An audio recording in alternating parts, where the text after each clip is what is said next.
Sometimes in the world of bike travel adventures, it seems like every company is trying to separate your wallet from you. And in many cases, that's true.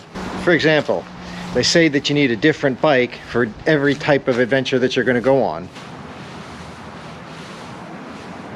Okay, so maybe N+1 is a thing.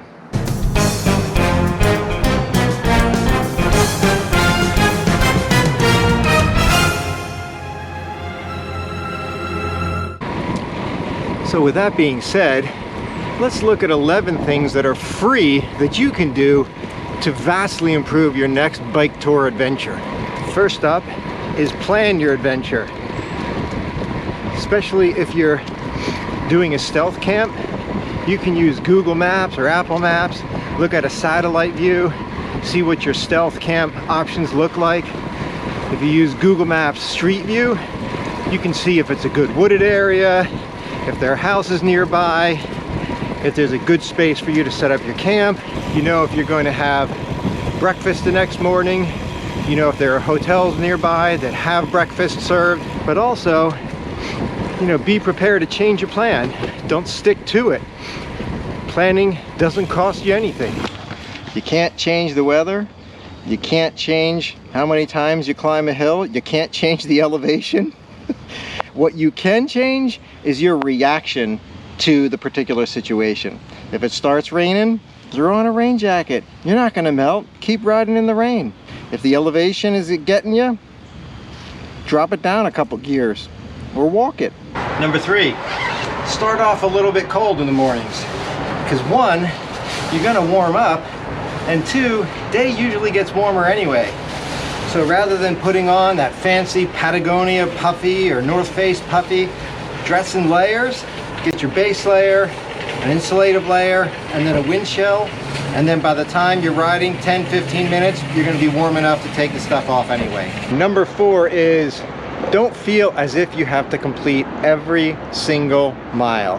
This sort of correlates with how you react to a certain situation. I was on a tour in 2019 going from Boston to Provincetown on the ferry, but a nor'easter had different plans in store for me. So weather was so bad, the ferry was canceled and they were gonna bus everybody around on charter buses for a 4-hour ride so that I could ride my bike in the howling wind and rain. So I said no to those particular miles. It was a lot more comfy being dry in the hotel in Boston. As I climb this hill, leads me into number 5. Don't feel pressure to cycle up every single hill. Walk when you need to.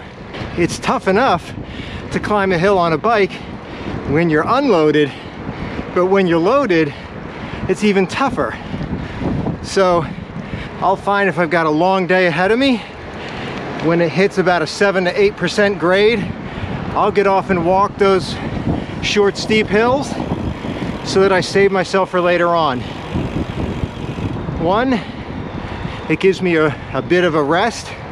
And 2, it's using different muscle groups, gets my butt off the seat, and I find it gives my cycling muscles a chance to recover for a short bit. Number 6, everybody, talk to people.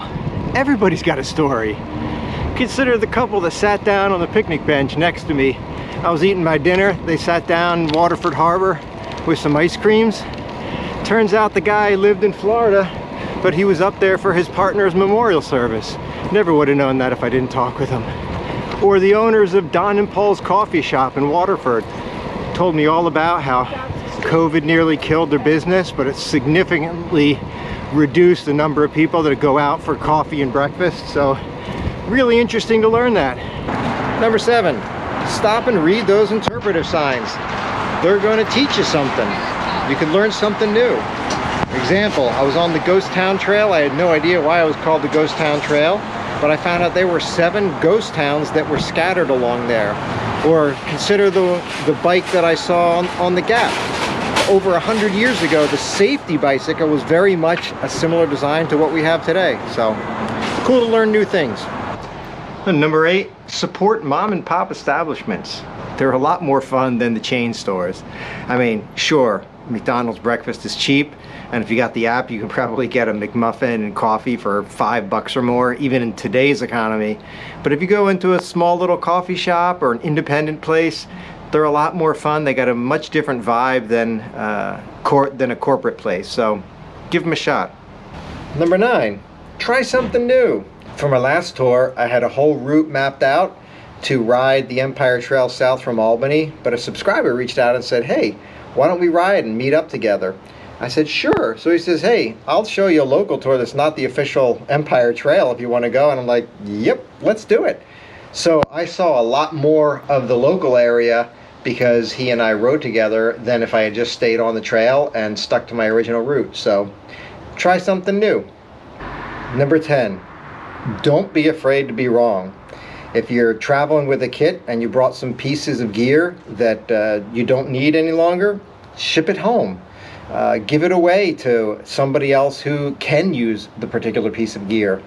When you get back from a tour, go over everything. If there was something you didn't use and you said, you know what, I'm never going to use this, don't be afraid to revise your kit list so when you pack the next time, you're not packing extra things that you don't need.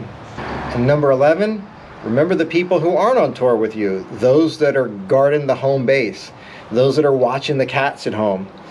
Reach out to them every day, every other day. See how things are going. What happened with their day? Keep them involved. You know, you're interacting with a lot of people all day long, but they're still back at the home base, guarding the home front. So reach out, tell them you still miss them, share some of the details of your day, listen to some of the details of their day, just to reconnect.